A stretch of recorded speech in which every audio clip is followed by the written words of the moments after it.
आशा करता हूं आप सब बहुत अच्छे होंगे। मेरा नाम है सिद्धांत अग्निहोत्री, स्टडी ग्लोस पे आपका बहुत बहुत स्वागत है। तो आज हम बात करेंगे दोस्तों, भारत के स्टेक्स कितने हाई हैं। टारगेट रखते हैं इस लेक्चर का 15,000 लाइक्स, 2 मिलियन करो यार 26 जनवरी तक। 50 to 60% लोग सब्सक्राइब नहीं करते हैं तो 1 सेकेंड लगता है। तो हम बात करेंगे, देखिए ये हालत है इस समय, हर कोई एक दूसरे पे हमला कर रहा है, आप देख ही सकते हो, ठीक है।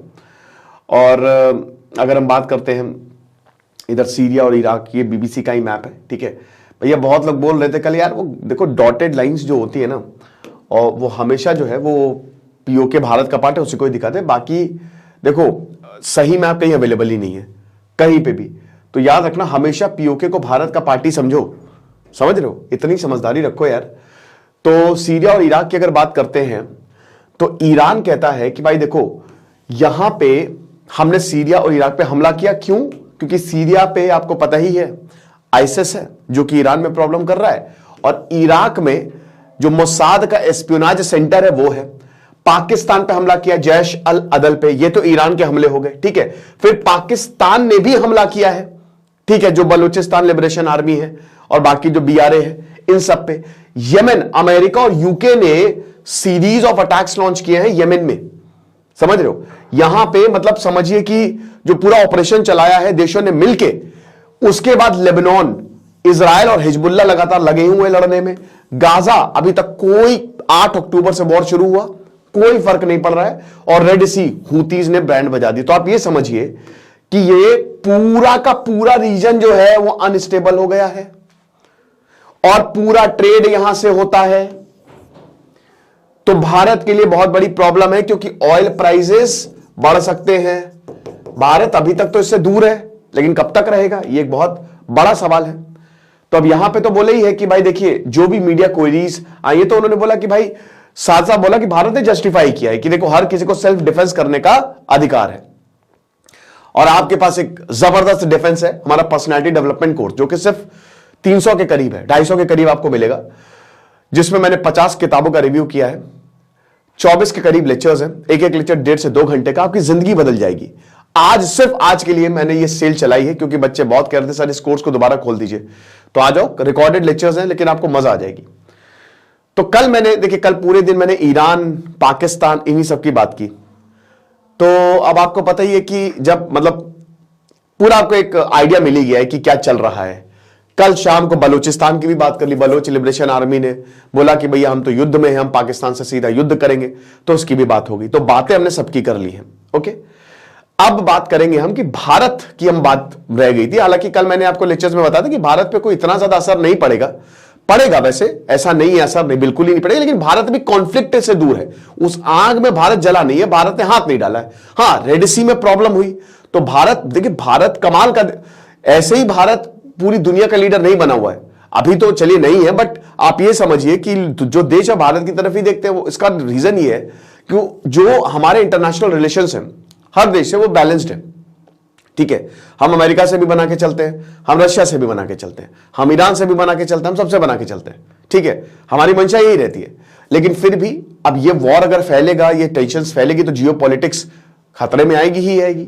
तो सबसे पहले तो आप ये समझिए कि ये पूरा का पूरा हिसाब किताब है कि क्या हुआ है। 16 जनवरी को यहां पे सब्ज को और तुर्बत एरिया में ईरान ने मिसाइल से हमला किया जैश अल अदल पे, और 18 जनवरी को पाकिस्तान का इसमें कूदना जो है वो थोड़ा सा चिंताजनक है, ठीक है। देखिए पाकिस्तान इस वॉर को अफोर्ड नहीं कर सकता, बट हो सकता है वो कर ले, क्योंकि देखिए उसके लिए नाक का सवाल है। अब सब कुछ डिपेंड करेगा कि ईरान कैसे, क्या ईरान वापस रिटेलिएट करता है, क्योंकि ईरान और पाकिस्तान के रिश्ते बहुत खत्म हो गए हैं, ठीक है, बहुत बुरी तरीके से अफेक्ट हुए हैं, और आपस में ही सब लड़ मर रहे हैं। पूरा जो ये मिडिल ईस्ट वाला, वेस्ट एशिया वाला रीजन है, प्रॉब्लम बहुत ज्यादा है, ठीक है। और ऊपर से इजराइल और पैलेस्टीन का जो युद्ध है वो इंटेंसिफाई होता जा रहा है। अभी तक बंधकों को छोड़ा नहीं गया। तो हम 5 रीजंस की बात करेंगे कि भारत के स्टेक्स जो हैं इसमें क्या है। सबसे पहले तो समझिए कि ये वाला जो रीजन आप देख रहे हैं ना, ये ऐसा नहीं है, बलूचिस्तान एक बड़ा एरिया है। पाकिस्तान में तो है ही है, 40% जमीन बलोच की है, 5% पॉपुलेशन वहां पे रहती है, 1.5 करोड़ के आसपास। अफगानिस्तान में भी बलूचिस्तान, मतलब वो एरिया पूरा वहां तक जाता है, और ईरान में शिस्तान बलूचिस्तान है, तो पूरा का पूरा एरिया बलूचिस्तान कह सकते हो। उन्होंने पाकिस्तानियों को कभी माना ही नहीं अपना। अब इतिहास में आपको कल बता चुका हूं कि किस तरीके से मीर अहमद खान ने कल आज बोला कि हम भारत के साथ चले जाएंगे लेकिन हम पाकिस्तान के साथ नहीं जाएंगे, वो आजाद रहना है। तो कल वो मैंने लेक्चर लिया, आप देख सकते हैं, ठीक है, कि पूरा हिस्ट्री क्या रही है बलूचिस्तान की, ठीक है। 4 बार, अब ये 5वां फेज इंसर्जेंसी का चल रहा है। तो ये रीजन वैसे भी कभी स्टेबल नहीं है। आज बलूचिस्तान की हालत वो है जो एक समय ईस्ट पाकिस्तान की थी। पाकिस्तान इनको, भाई अगर देखो सिंपल सी बात है कि चलो आपने किसी को अपने वश में किया, भी जबरदस्ती आपने कब्जा किया, डेवलपमेंट कर दो डेवलपमेंट, सब भूल जाएंगे लोग। लेकिन यहां पे डेवलपमेंट तो छोड़ दीजिए, चाइना को बेच दिया पूरे बलूचिस्तान को।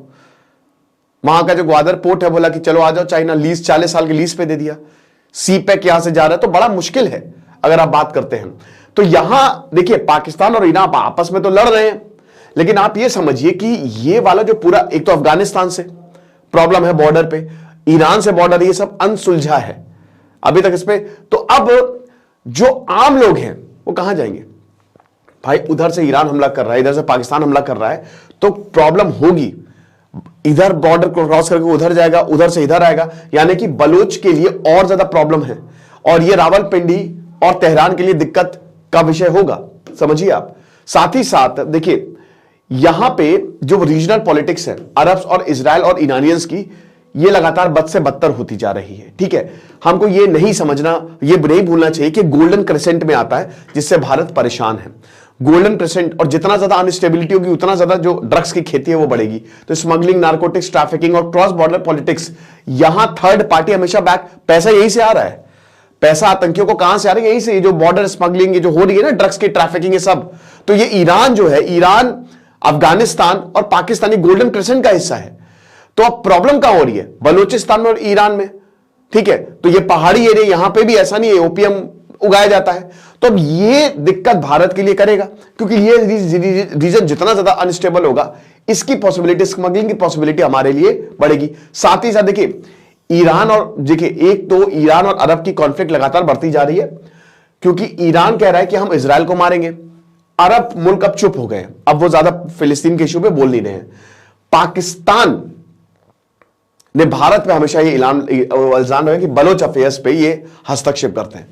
और बलूचिस्तान, अभी भी देखिए, जब बलूचिस्तान ने जो इतने सारे लोग थे, इस्लामाबाद है, तो उनके जो prime minister, care taker prime minister Anwar Ali, उन्होंने ऑन रिकॉर्ड बोला कि तो भारत की वजह से हो रहा है। तो भारत के ऊपर ये लगातार आरोप लगता रहता है। और देखिए अगर इंसर्जेंसी है, अगर प्रॉब्लम होगी बलूचिस्तान में, तो भारत उसमें जाएगा ही जाएगा, है ना। हम उसको अपने आप से अलग नहीं देख सकते, ठीक है। तो इसलिए भारत के स्टेक्स तो है ही है, ऐसा नहीं कि भारत एकदम ही, भाई हमारा पड़ोसी है पाकिस्तान, और बलूचिस्तान को, भाई बलूचिस्तान की आजादी और बलूचिस्तान के लोगों को जो वहां पे ह्यूमन राइट्स का वायलेशन हो रहा है, भारत ने हमेशा सपोर्ट किया कि ये जो कर रहे हो उसको बंद करो, ये सब, ठीक है। ये चीज है। तीसरा जो है, तो बलूचिस्तान की जो जियोलॉजिक, देखो जो बलूचिस्तान में ना गोल्ड रिजर्व्स, ऑयल रिजर्व्स आपको देखने को मिलेंगे, और इसकी जो लोकेशन है वो भी बहुत इंपॉर्टेंट है। क्यों चाइना यहां पे ग्वादर बना रहा है? वो इसीलिए क्योंकि लोकेशन, अब इसको पूरा घूम के जाना पड़ता है, उसका 60-70% खर्चा कम हो जाएगा, अरबों रुपए से चाइना के बच जाएंगे, और सीधा ग्वादर से होते हुए, पूरा सीपेक से होते हुए चाइना पहुंच। और ये समझिए कि यही लोकेशन, कोई भी अगर आप वॉर देखो या फिर कॉन्फ्लिक्ट देखो ना, तो उसके पीछे एक बड़ा इंटरेस्ट होता है, और उस इंटरेस्ट में होता है पैसा। तो यहां पे पैसे का गेम चल ही रहा है। अब पाकिस्तान की प्रॉब्लम यह है कि बलूचिस्तान अभी जब से बना है, 1948 में प्रॉब्लम हुई, रिवोल्ट हुआ, 1958 में रिवोल्ट हुआ, 1962 में रिवोल्ट हुआ, 1973 में रिवोल्ट हुआ, और अब 2003 से चल रहा है लगातार 5वां फेज। तो ये कभी एरिया शांत रहा ही नहीं है, लोगों ने कभी एक्सेप्ट ही नहीं किया कि ये पाकिस्तान के पार्ट है। तो चाइना पाकिस्तान इकोनॉमिक कॉरिडोर जो बन रहा है, जो बलोच है उनको बिल्कुल भी पसंद नहीं आ रहा है। अब देखिए ये जो बना रहे हैं, इंडिया ने, भारत ने हमेशा इस पे आपत्ति जताई है कि ये पहली बात तो हमारे पीओके से जा रहा है, तो ये सही नहीं है, ठीक है। डेविड ब्लूम जो है वो भी पिछले साल जब विजिट किए थे इस एरिया में, तो एक ये बताया जा रहा था कि शायद हो सकता है चीजें बदले, लेकिन चाइना को लेकर चीजें नहीं बदल रही। बट हां, भारत की अगर बात करते हैं तो भारत के इसमें भी स्टेक्स हैं। भाई देखो, कोई भी नहीं चाहेगा कि चाइना अपना फुल फ्लेजेड, भारत तो बिल्कुल नहीं चाहेगा कि चाइना अपना ग्वादर पोर्ट बना ले, प्रॉपर बना ले, है ना। क्योंकि अगर ऐसा हुआ तो भारत के लिए नुकसान होगा, चाइना के लिए बहुत ज्यादा फायदा होगा। तो भारत तो वैसे ही इसमें भुक्तभोगी है। और चाइना का प्रेजेंस जो है वो इंडियन ओशन और अरेबियन सी में लगातार बढ़ता जा रहा है। भारत इसको काउंटर करने के लिए चाबार बना रहा है, लेकिन अब, और वो भी शिस्तान बलूचिस्तान में, बट चाबार पे भी यही पाकिस्तानी कई बार बलूचिस्तान से हमला होता है। जैश अल अदल यहां पे इंफ्रास्ट्रक्चर डैमेज करता रहता है इनका। तो अब लेकिन चाबार का काम वैसे का वैसे ही रुका है। क्यों? रेलवे लाइन बनाई गई, हाईवे बनाई गई, बट डेलराम हाईवे बनाया गया, रेलवे लाइन बनाई गई जरांज वाली, बट वो सब रुक गया है क्योंकि अमेरिका ने सैंक्शंस लगा दिए। जो न्यूक्लियर डील थी वो कैंसिल हो गई। तो भारत अब फिर वही कह रहे ना कि भारत अब जाके ईरान से ठीक ठाक चीजें लगती, जब तक डोनाल्ड ट्रंप थे तब तक तो मुश्किल थी ही। उसके बाद जो अफगानिस्तान और ईरान है, देखिए उनकी भी अपने साथ एक दूसरे की प्रॉब्लम बहुत ज्यादा है। बट याद रखना कि जब तालिबान आया है ना तो चीजें ठीक हुई हैं। हाँ, रिलीजियस आइडियोलॉजी, बॉर्डर मैनेजमेंट और जो ट्रांस बॉर्डर रिवर, ये सारे डिफरेंसेस रहे हैं। बट तालिबान के आने के बाद देखिए अभी तक 2001 से लेकर 2021 तक 20 साल तक अमेरिका जो है वो अफगानिस्तान को कंट्रोल कर रहा था। तो ईरान का दिमाग वैसे ही खराब था। अभी जो तालिबान रिजीम आई है, अब आप एक बात बताइए कि काफी ज्यादा सिमिलैरिटीज हैं ईरान में और अफगानिस्तान के रिजीम में, समझ रहे हो? तो यहां पे तालिबान जो है वो पाकिस्तान पे हमला करता ही रहता है, मतलब टीटीपी तालिबान जो है। तो तालिबान सरकार ने ये बोला है कि भाई देखो, हम अब पाकिस्तान से भी उनकी दुश्मनी है ही है, ईरान से हाथ मिलाने में इनका कोई हर्ज नहीं है। आप समझ रहे हो? यहां पे गल्फ, आप ये समझिए कि अपने इन्फ्लुएंस को एक्सपैंड कर सकते हैं और उसमें भारत एक बहुत बड़ा रोल प्ले कर सकता है। मैंने कल लेक्चर लिया था ना, भारत, ईरान और अफगानिस्तान तीनों ही पाकिस्तान के लिए आ रहे हैं, तो ये रोल भारत का बहुत ज्यादा बड़ा होगा। और आखिरी की अगर बात करते हैं तो देखो, साउथ एशिया और गल्फ, चाइना का जो स्ट्रैटेजिक प्रेजेंस है वो भारत के लिए बहुत ज्यादा चिंता की बात है। चाइना का जो प्रेजेंस लगातार बलूचिस्तान में बढ़ता जा रहा है ना, तो वो अच्छा नहीं है। ठीक है, अभी तक हम न्यूट्रल ही रहे हैं, लेकिन अब आपको बता दूं कि जो इकोनॉमी और सिक्योरिटी स्टेक्स हैं वो हाई है यहां पे, और ऊपर से जो लगातार अटैक होते जा रहे हैं, हमारे वेसल पे अटैक होता जा रहा है, साथ ही साथ ये ऑयल रिच एरिया है, यहां पे अगर प्रॉब्लम होगी तो ऑयल, मैंने बताया ना, प्राइसेस बढ़ेंगे तो उसके लिए दिक्कत होगी हमारे। तो भारत अभी डायरेक्टली तो इन्वॉल्व नहीं हो रहा है, बट इनडायरेक्टली वो इसमें इन्वॉल्व है और पूरी तरीके से है। तो ये 5 रीजंस है जो भारत के स्टेक्स को इस प्रॉब्लम में बढ़ा देते हैं। अब देखिए, कॉलोनियल एरा में क्या था ना कि अनडिवाइडेड सब कॉन्टिनेंट था, पूरा अखंड भारत था, तो प्रॉब्लम थी ही नहीं, सब कुछ शांत रहता था। लेकिन अब पार्टीशन हो गया है, सब अलग हो गया है, तो इसके लिए प्रॉब्लम जो है वो लगातार बढ़ती रही है। तो ये लेक्चर था, आई होप आपको समझ में आया होगा। बाकी ये बलूचिस्तान का इतिहास मैंने आपको बताया हुआ है, तो ये कल इसको पीपीटी को मैं आपको टेलीग्राम ग्रुप पे दे दूंगा, और हमारे पर्सनालिटी डेवलपमेंट कोर्स को जरूर अवेल करें। Thank you so much.